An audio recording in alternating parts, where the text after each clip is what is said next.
Hey there, kids. I was actually just showing Billy one of these things that I wrote in here. It's not exactly a creepypasta, see, because it didn't come from the internet.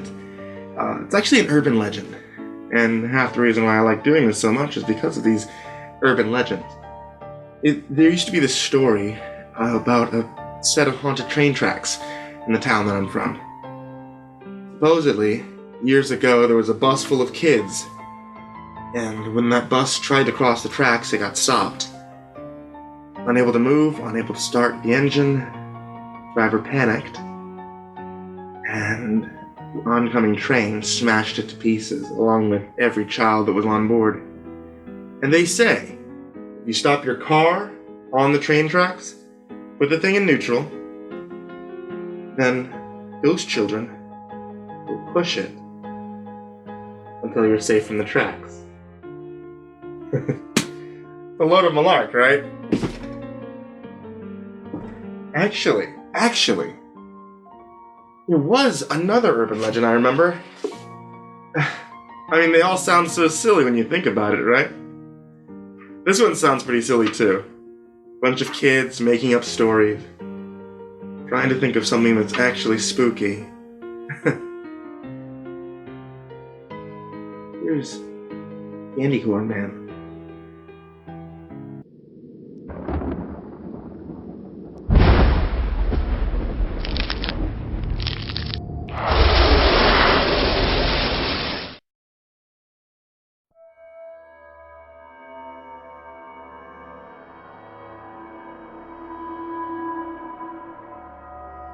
Growing up, your neighborhood probably had its own local spooky stories the kids would tell each other.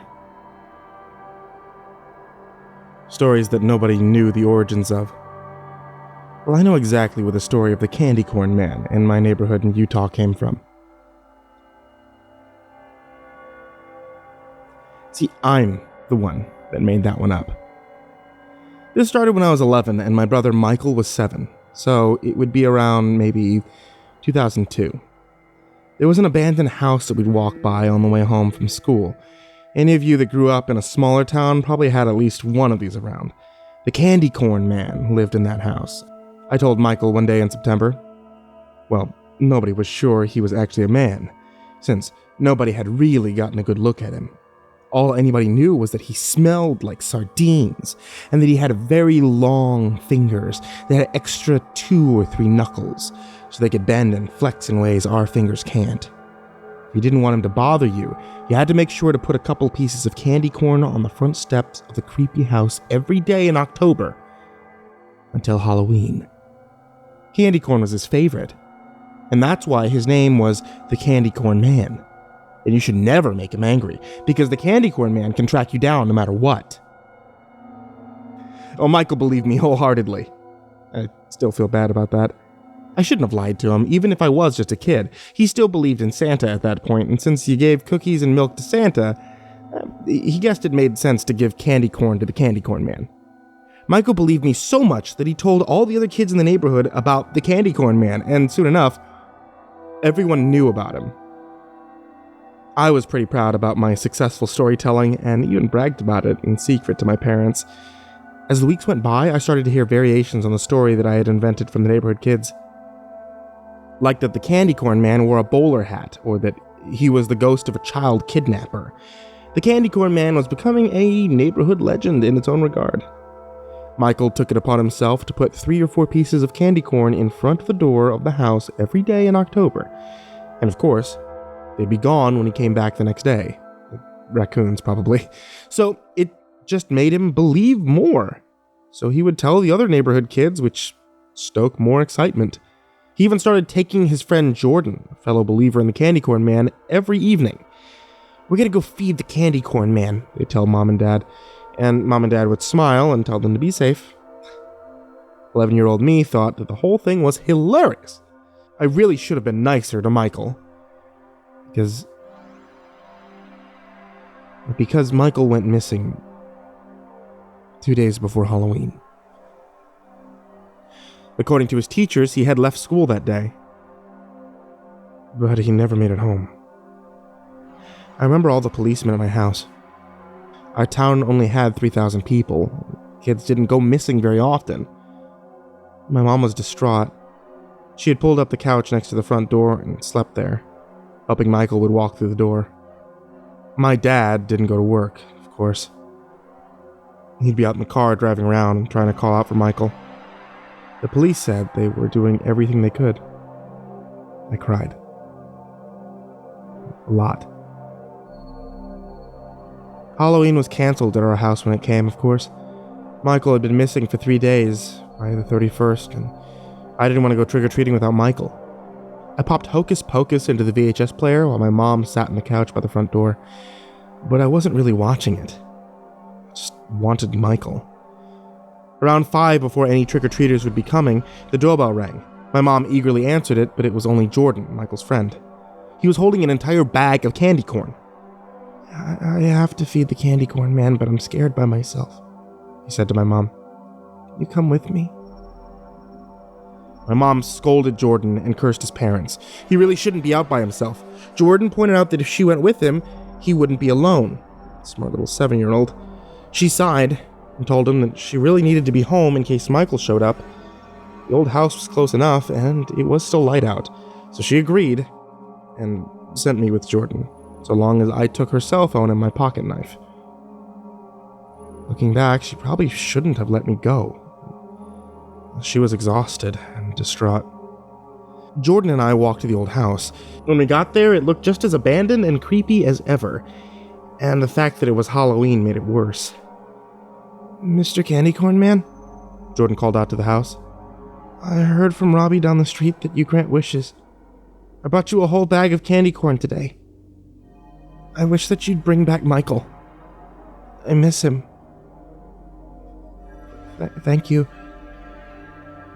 He asked for my pocket knife. I gave it to him. He slit the bag open and dumped the contents of the entire bag in front of the door. Candy corn went everywhere. Raccoons are going to have a feast tonight, I thought. I hope Michael comes back, said Jordan.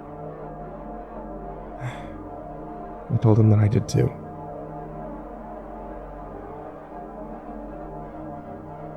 And that's when we saw it.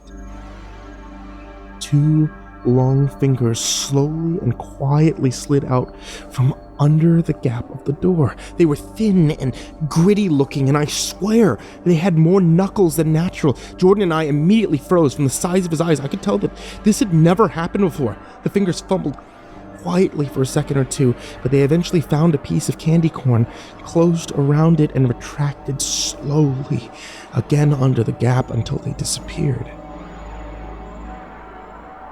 From behind the door, we heard the soft sound of open-mouthed chewing. Jordan and I ran as fast as our legs would carry us. We didn't stop until we got home. We told Mom what we had seen. She didn't believe us. I don't blame her. She knew I was the one who made up the candy corn man after all, and I walked Jordan back to his house where we freaked out a little more. I only had a few hours to stew over what had happened, however, because the police knocked at our door at around 10 o'clock that night with Michael. Yeah, he was a little pale and wrapped up in a shock blanket, but he appeared physically fine. An ambulance had checked him out. He hugged him like crazy. My mom cried. My dad cried. I was too overwhelmed and just hugged Michael without saying anything. He hugged back weakly, but he told us that he just wanted to go to bed. The police asked for a moment alone with my parents, so they told me to take Michael up to his bedroom and tuck him in. I did so. I think Michael was asleep before his head hit the pillow. I was making my way back to the living room when I heard the police speaking in low tones. I figured I wasn't meant to hear the conversation, so I stayed behind the corner and I eavesdropped. We got a call around 2 hours ago about a person that wasn't moving in a park about a half hour north of here, one of the cops said. On-site police found the body of a man, mid-40s, lying on the grass. His neck was completely broken. It looked like his head was on backward. He had finger-shaped bruises around his neck, real long, strong fingers. Whoever did this guy in must have been Superman. We found Michael in a parked car in the parking lot, sleeping. He ID'd the dead man as his kidnapper, but he's really fuzzy on any details about what happened. We're not going to press him any further, he's safe. Which, well, is what matters. This day, Michael can't remember what happened. We think he suppressed the memory. But I made sure to leave candy corn on the step of that house every day, every October that followed. I still do, 16 years later, and every Halloween, I dump an entire bag on that porch. Well, the raccoons probably get most of it.